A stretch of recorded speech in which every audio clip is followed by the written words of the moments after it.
आइए इस प्रॉब्लम के थ्रू एक एडवांस लेवल का कंसेप्ट आपको बताते हैं।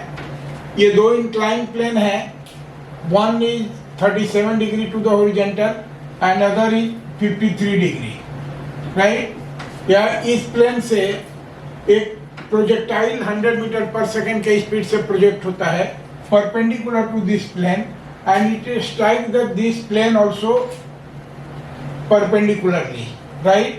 So you have to find the velocity of striking the projectile, velocity of striking the projectile and time of flight.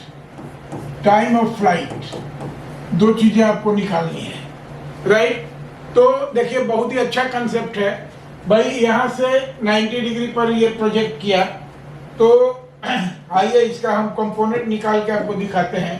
ये परपेंडिकुलर डायरेक्शन में है, स्ट्राइक करेगा, राइट। तो इसके दो कंपोनेंट होंगे, एक हॉरिजॉन्टल कंपोनेंट होंगे और एक वर्टिकल कंपोनेंट होंगे।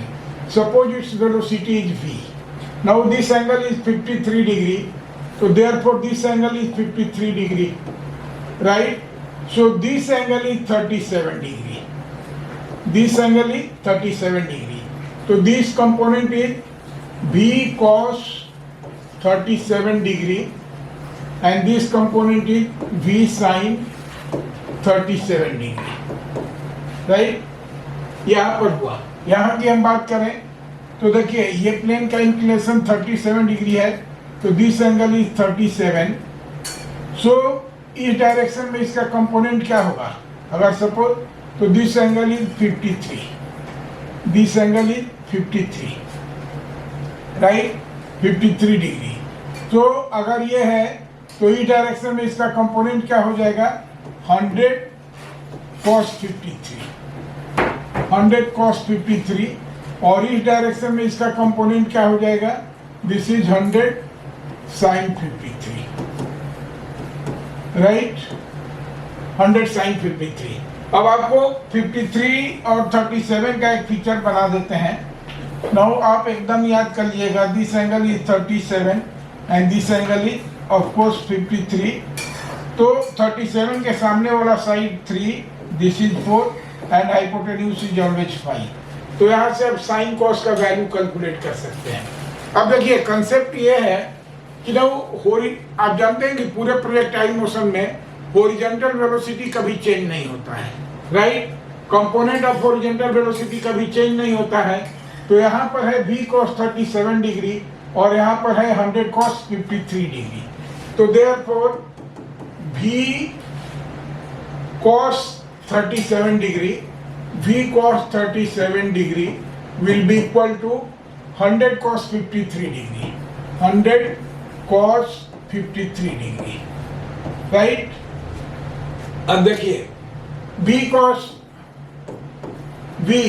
37 is nothing but 4 into 5, this is 4 by 5, sorry 4 by 5, this is equal to 100 into cos 53, cos 53 is 3 by 5, देखिए यहाँ से, तो it is 3 by 5, तो this is, तो therefore we have v is equal to कितना 60 into 5 by 4, 60 into 5 by 4, अब ये हो जाएगा दिस विल बी 15, राइट। तो this is 70, oh sorry, this is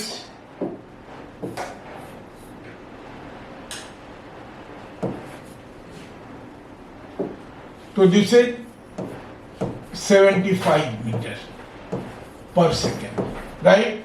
velocity of body 75, velocity of striking the ground is 75 meter per second. ये तो आपको ये पार्ट का वो आंसर आ गया। Now you have to find time of flight. तो देखिए टाइम ऑफ फ्लाइट की बात करेंगे। अब ये 100 sin 53, वेलोसिटी ऑफ प्रोजेक्शन कितना है 100 sin 53। तो आप इसको कितना लिख सकते हैं 100 into sin 53, 4 by 5, 4 by 5, So this is 80 meter per second. 80 meter per second, right? ये कंपोनेंट है 80 मीटर पर सेकेंड. तो देखिए इसको जाने में, यहाँ हाईएस्ट पॉइंट पर जाने में टाइम कितना लगेगा? इसको हाईएस्ट पॉइंट पर जाने में टाइम अगर इसको हम t1 करें तो 80 मीटर पर सेकेंड है. आपको बता चुके हैं कि एक्सीलरेशन का जो डिफिनीशन है उसके अकॉर्डिंग 80 मीटर पर सेकेंड, तो आप 10 से डिवाइड कर देंगे तो ये 8 सेकेंड रहेगा. यानी इसको हाईएस्ट पॉइंट पर जाने में 8 सेकेंड लगेगा, राइट? और यहाँ इसको कितना टाइम लगेगा? देखिए इसकी वेलोसिटी है v sin 37 डिग्री और v का वैल्यू आप कैलकुलेट कर चुके हैं. 75 sin 37 इज 3/5. sin 37 is 3/5. तो ये कितना हो जाएगा? This is 45 meter per second, right? This is 45 meter per second.